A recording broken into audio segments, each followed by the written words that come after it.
नमस्कार बच्चों। आज दिनांक 2 फरवरी 2021 को कक्षा 7 का ये गणित वर्कशीट आया है, वर्कशीट नंबर 32। इसमें त्रिभुज के गुण के पर आधारित सवाल है। आओ याद करें, या आप जहां इसे आप पहले पढ़ चुके हैं या इसकी जानकारी को रिवीजन कर लेते हैं एक बार। जो जानकारी नहीं भी है उसको भी हम इकट्ठा करने की कोशिश करेंगे।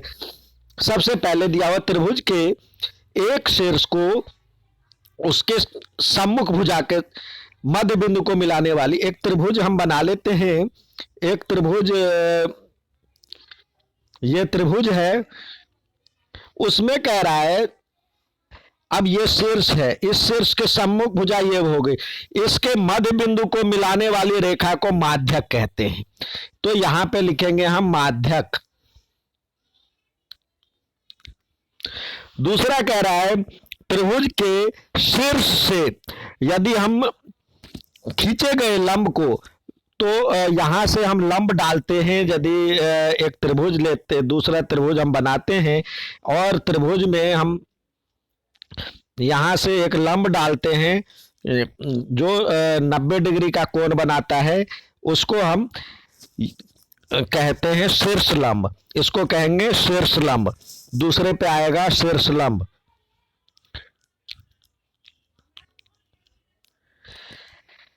त्रिभुज की दो भुजाओं के मापों का योग तीसरी भुजाओं के माप से हमेशा जो होता है, दो भुजाओं के मापों का योग त्रिभुज में तभी बन पाएगा जब दो भुजाओं का माप जो होता है तीसरी भुजा के से बड़ी हो। नहीं तो यदि बराबर या छोटी होगी तो त्रिभुज बनेगा ही नहीं। यदि दो भुजा है, इसकी भुजा हम यदि दोनों का भुजा का योग तीसरी भुजा से यदि छोटी हो जाए तो त्रिभुज बनेगा ही नहीं। तो यहां पे त्रिभुज जो दिया हुआ है, त्रिभुज के दो भुजाओं की मापों का योग तीसरी भुजा के माप से बड़ी होती है, तो इसमें लिखेंगे बड़ी या बड़ा होता है, यहां पे बड़ा होता है। और दूसरा चौथा दिया हुआ है त्रिभुज की दो भुजाओं के मापों का अंतर, दोनों भुजाओं के माप का अंतर जो होगा वो तीसरी भुजा से हमेशा कम होगा। दो भुजाओं के मापों का अंतर तीसरी भुजा से कम होगा। और पाइथागोरस गुण केवल समकोण त्रिभुज के होता है। यहां पे लिखेंगे समकोण त्रिभुज में ही होता है ये।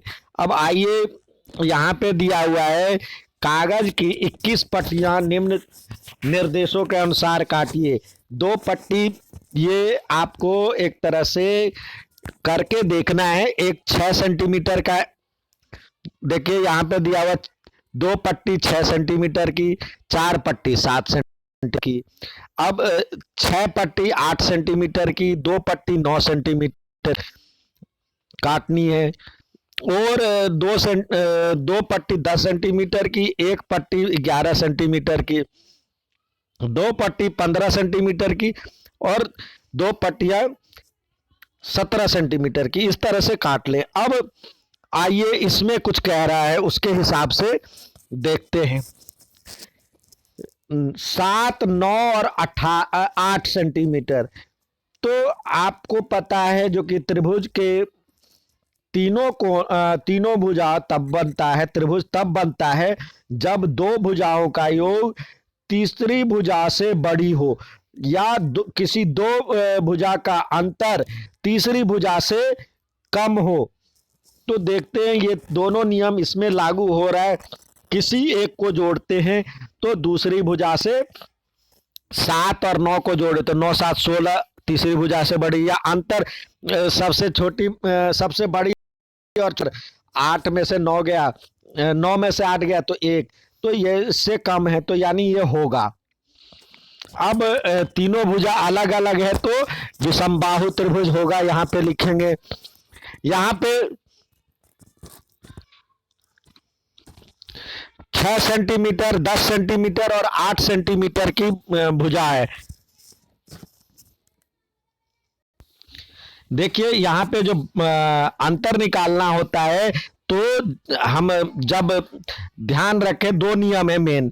दो नियम कहता है दो भुजाओं का अंतर, दो भुजाओं का अंतर, दो भुजाओं का अंतर,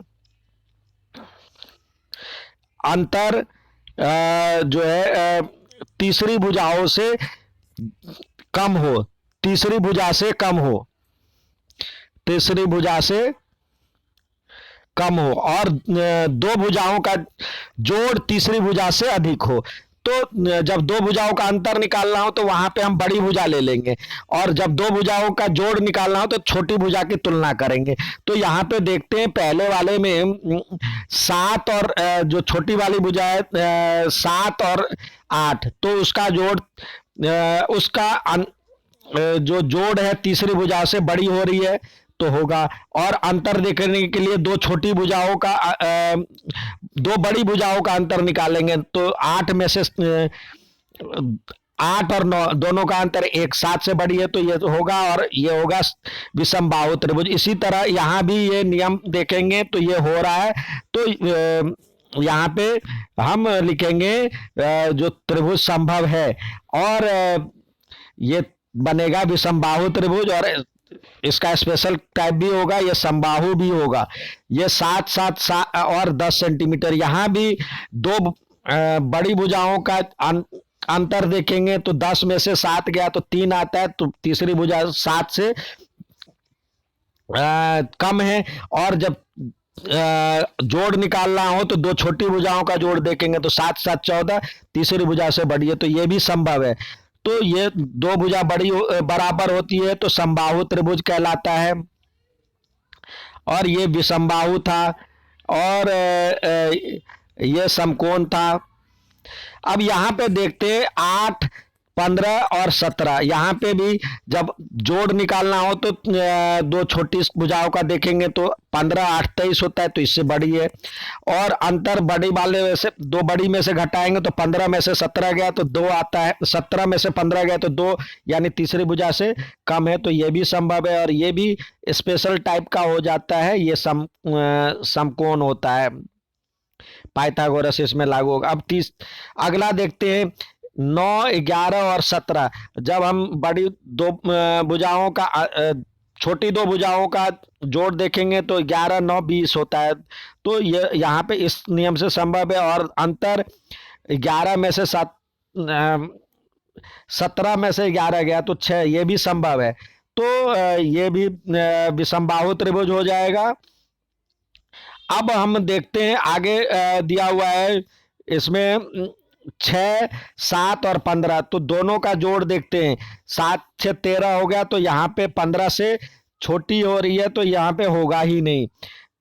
इसी तरह ये तीनों है 8, 8, 8, तो ये संभव है। दोनों का जोड़ देखेंगे 8, 8, 16, और ये तीसरी भुजा से बड़ी हो जा रही है, अंतर भी उससे छोटी हो जा रही है, तो ये बनेगा और समबाहु त्रिभुज बनेगा।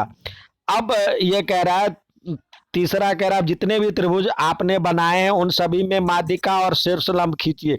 ये बना करके माध्यिका आप ठीक बीचों मतलब नीचे वाले का मध्य बिंदु को, माध्यिका के लिए क्या करते हैं हम, इसके मध्य बिंदु को यहाँ से मिला देंगे, तो ये माध्यिका हो जाती है। और शीर्ष लंब जो होता है, अब ये त्रिभुज है, इसके यहां से हम जब परपेंडिकुलर डालेंगे, यानी 90 डिग्री का कोण बना, एक ऐसी लाइन जो 90 डिग्री का कोण बनाता हो, जरूरी नहीं है जो कि वो माध्यिका हो सकता है, जरूरी नहीं है जो कि वो माध्यिका ही होगा। तो ये जब 90 डिग्री का कोण बनाते हुए दूसरे भुजा को मिलाते हैं तो वो शीर्षलंब कहलाता है। तो ये आपको बनाना है। सारणी द्वारा बताइए कि कितने समकोण त्रिभुज प्राप्त हुए। इन समकोण त्रिभुजों के लिए पाइथागोरस की गुण की सहायता की जांच कीजिए। तो यहाँ पे जो समकोण त्रिभुज, एक ये आया था 10, 8, 6 वाला, और एक ये आया था आपको 8, 15, 17। तो इसमें पाइथागोरस का प्रमेय क्या कहता है? पाइथागोरस कहता है जो कर्ण की भुजा, कर्ण या सबसे बड़ी भुजा का वर्ग, कर्ण का वर्ग, कर्ण का वर्ग,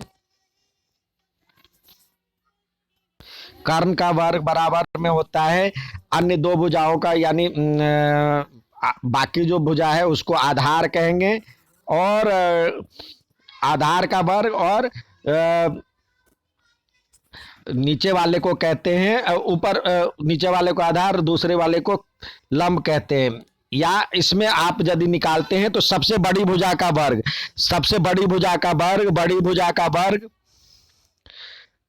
भुजा का वर्ग जो होगा अन्य दो भुजाओं के वर्गों के योग के बराबर होगा। बाकी जो दो भुजा है उसके, उसका वर्ग कर दो। अब देखिए जैसे बड़ी भुजा यहाँ पे दिया हुआ था 10, 10, 8, 6, तो 10 सबसे बड़ी भुजा का वर्ग, 10 का वर्ग बराबर में दो छोटी भुजा का वर्ग यानी 6 का वर्ग और 8 का वर्ग, तो 6 का वर्ग होता है 36 और 8 का वर्ग होता है 64। इसको जोड़ेंगे तो 100 हो जाएगा और ये भी 100 हो जाएगा, तो दोनों बराबर है। तो ये नियम लागू है। इस तरह से बना करके भेजिए। अच्छा लगे तो लाइक और सब्सक्राइब जरूर कीजिएगा। धन्यवाद।